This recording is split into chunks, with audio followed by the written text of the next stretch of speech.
اور بولنے والے نے کہا یزعم انہ اسری بہ اللیل الی بیت المقدس واصبح بین اظہرنا، وہ کہتے ہیں، ان کا دعویٰ ہے کہ رات بیت المقدس گئے اور صبح ہمارے درمیان ہے۔ صدیق اکبر رضی اللہ تعالیٰ عنہ اگر نہیں ہوتے یہاں پر، ایک بہت بڑا فساد پیدا ہو سکتا تھا، بہت سارے لوگ مرتد ہو سکتے تھے، بہت سارے لوگ جو ایمان لے آئے تھے، جو کچے ایمان لائے تھے، بہت سارے لوگ مرتد ہو سکتے تھے۔ صدیق اکبر رضی اللہ تعالیٰ عنہ نے فرمایا ان کان قالها فقد صدق، اگر انہوں نے یہ بات کہی ہے تو پھر صحیح کہی ہوگی۔ اب دیکھیے پہاڑوں جیسا ایمان، اگر انہوں نے یہ بات کہی ہے، شرط یہ ہے کہ انہوں نے کہی ہے، ہاں کہی ہے بس خلاص، فقط صدق، کوئی دلیل کی ضرورت نہیں ہے۔ لوگوں نے پوچھا تصدقہ انہ ذہب الی بیت المقدس وعاد فی لیلہ، یہ آپ کو کیا ہو گیا ہے؟ آپ کو یقین آ رہا ہے اس بات پہ کہ وہ رات کو بیت المقدس گیا، صبح ہمارے درمیان ہے؟ صدیق اکبر رضی اللہ تعالیٰ عنہ نے فرمایا اصدقہ فیما هو ابعد من ذلک، میں تو اس سے کہیں زیادہ چیز پر یقین رکھتا ہوں۔ میرا ایمان ہے کہ آپ صلی اللہ علیہ وسلم پر صبح و شام فرشتے عرش معلیٰ سے پیغام لے آتے ہیں۔ یہ کون سی بڑی بات ہے؟ جب عرش معلیٰ سے فرشتے صبح و شام آتے جاتے رہتے ہیں، میں یقین رکھتا ہوں اس بات پہ۔ یہ کون سی بڑی بات ہے کہ بیت المقدس جا کے واپس آ گئے؟ یہ کوئی بڑی بات نہیں ہے۔ دیکھیے اگر صدیق اکبر نہ ہوتے تو کیا ہوتا؟ ایک اور جگہ پر ہمیں ملتا ہے صلح حدیبیہ۔ صلح حدیبیہ ایک ایسا واقعہ ہے کہ رسول اکرم صلی اللہ علیہ وسلم صحابہ کرام کے ساتھ عمرہ کرنے کے لیے جاتے ہیں، لیکن راستے میں ہی جہاں پر اس وقت چمیسی چیک پوسٹ ہے وہاں پر پڑاؤ ڈالتے ہیں، اور ادھر سے ایک آتا ہے آدمی وفد لے کر، اور رسول اکرم صلی اللہ علیہ وسلم کو منع کرتا ہے کہ آپ اس سال عمرہ نہیں کر سکتے، آپ واپس چلے جائیں۔ اور وہیں پر ایک معاہدہ ہوتا ہے جس کو صلح حدیبیہ کا نام دیا گیا۔ اس معاہدے کی شقیں بظاہر بڑی ظالمانہ تھیں۔ اس میں سے ایک شق یہ تھی کہ آپ عمرہ نہیں کریں گے، واپس چلے جائیں گے، احرام کھول دیں گے، اور احرام کھولنے کا مطلب یہ ہے کہ آپ دم دیں گے۔ اور دوسری شق ظالمانہ شق یہ تھی کہ آئندہ سے کوئی شخص مکہ سے اگر ایمان قبول کر کے، اسلام قبول کر کے مدینہ آتا ہے تو آپ کو واپس کرنا پڑے گا، یعنی کوئی شخص اسلام قبول کر کے مدینہ آئے گا تو اسے واپس کرنا پڑے گا۔ رسول اکرم صلی اللہ علیہ وسلم نے یہ معاہدہ منظور کیا اور یہ صلح حدیبیہ کا ہو گیا، دونوں طرف سے معاہدہ دستخط ہو گیا۔ اللہ تعالیٰ نے آیات نازل کی، اور وہ آیات ہیں سورہ فتح کی ابتدائی آیات، انا فتحنا لک فتحا مبینا۔ اور رسول اکرم صلی اللہ علیہ وسلم نے حکم دیا سب لوگ احرام کھول دو، اور جو کچھ بھی تمہارے پاس جانور ہیں ان کو دم کے طور پر ذبح کر دو۔ یہ واحد موقع ہے جو صحابہ کرام رسول اکرم صلی اللہ علیہ وسلم کے حکم پر اپنی جانیں نشاور کرتے تھے۔ یہ واحد موقع تھا جس میں صحابہ کرام نے آپ کے حکم کے باوجود احرام میں نہیں کھولی اور نہ ہی دم دیا۔ لوگوں کے دلوں میں ایک ایسی بات تھی کہ یہ کیسا معاہدہ ہم کر رہے ہیں، ہم کیوں تلوار اٹھا کے ان کے سامنے کھڑے کیوں نہیں ہو جاتے، ہم ان سے جنگ کیوں نہیں کرتے، ہم نے کیوں پسپائی اختیار کی ہے۔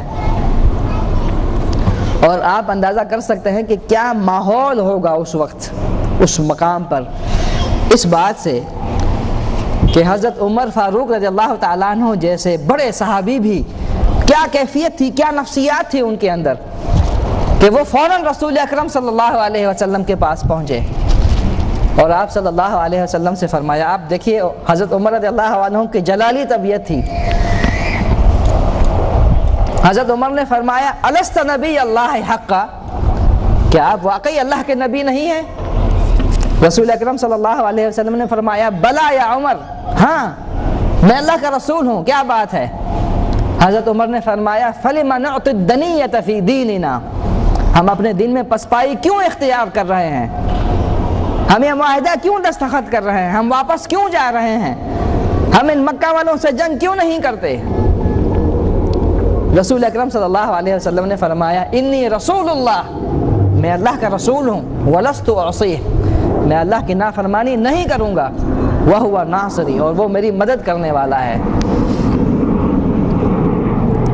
اب ادب نے حضرت عمر کو منع کیا کہ مزید بحث مباحثہ کرتے، وہ مزید بحث و مباحثہ نہیں کر سکتے تھے، ادب نے ان کو روک لیا۔ لیکن نفسیات میں دل میں جو چیز تھی اس کو لے کر حضرت ابوبکر رضی اللہ تعالیٰ عنہ کے پاس پہنچے۔ اب دیکھیے اگر یہاں پر حضرت ابوبکر صدیق نہیں ہوتے تو کیا ہو سکتا تھا؟ رسول اکرم صلی اللہ علیہ وسلم نے حکم دیا ہے احرام کھول دو اور دم دے دو، اور لوگ نہ احرام کھولنے کے لیے تیار ہیں نہ دم دینے کے لیے۔ ایسے ماحول میں حضرت عمر فاروق رضی اللہ تعالیٰ عنہ نے سوچا کہ میں کہاں جاؤں، کس سے میں اپنے جا کے جو ہے نا بات کروں؟ تو ان کا نظر پڑتی ہے صدیق اکبر رضی اللہ تعالیٰ عنہ پر، جو بڑے اطمینان سے بیٹھے ہوئے ہیں، اور ان کے پاس جاتے ہیں اور ان سے یہی بات کرتے ہیں کہ ہم اپنے دین میں کیوں پسپائی اختیار کر رہے ہیں، ہم ان سے جنگ کیوں نہیں کرتے؟ صدیق اکبر رضی اللہ تعالیٰ عنہ کے الفاظ دیکھیے، وہ اللہ کے رسول ہیں، وہ اللہ کی نافرمانی کبھی نہیں کریں گے، اللہ تعالیٰ ان کی مدد ضرور کرے گا، خدا کی قسم وہ حق پر ہیں۔ دیکھیے وہی الفاظ ہے جو رسول اکرم صلی اللہ علیہ وسلم نے ادا کیے۔ جب صدیق اکبر رضی اللہ تعالیٰ عنہ نے یہ جواب دیا تو حضرت عمر کہتے ہیں فَأَنزَلَ اللَّهُ السَّكِينَةَ عَلَىٰ قَلْبِي وَعَلِمْتُ أَنَّهُ الْحَقُّ، اللہ تعالیٰ نے سکون قلب مجھے عطا کیا اور مجھے یقین ہو گیا کہ یہی حق ہے۔ جو رسول اکرم صلی اللہ علیہ وسلم فیصلہ کر رہے ہیں وہ اللہ کے رسول ہیں، وہ اللہ کی نافرمانی نہیں کریں گے اور اللہ تعالیٰ ان کی مدد ضرور کرے گا۔ اور سب سے بڑا جو موقع ہے جس میں واقعی معلوم ہوتا ہے کہ صدیق اکبر کو اللہ تعالیٰ نے ایک خاص مقصد کے لیے پیدا کیا تھا، اور وہ رسول اکرم صلی اللہ علیہ وسلم کی وفات کا موقع ہے۔ رسول اکرم صلی اللہ علیہ وسلم ایک عرصے تک علیل تھے اور لوگوں کو اندازہ تھا کہ آپ بہت زیادہ علیل ہیں، لیکن یہ تصور نہیں تھا کہ آپ صلی اللہ علیہ وسلم بھی وفات کر جائیں گے۔ یعنی یہ صدمہ تھا ایک لوگوں کے لیے، ان کے وہم و گمان میں بھی نہیں تھا کہ اللہ کے رسول صلی اللہ علیہ وسلم بھی انتقال کر جائیں گے۔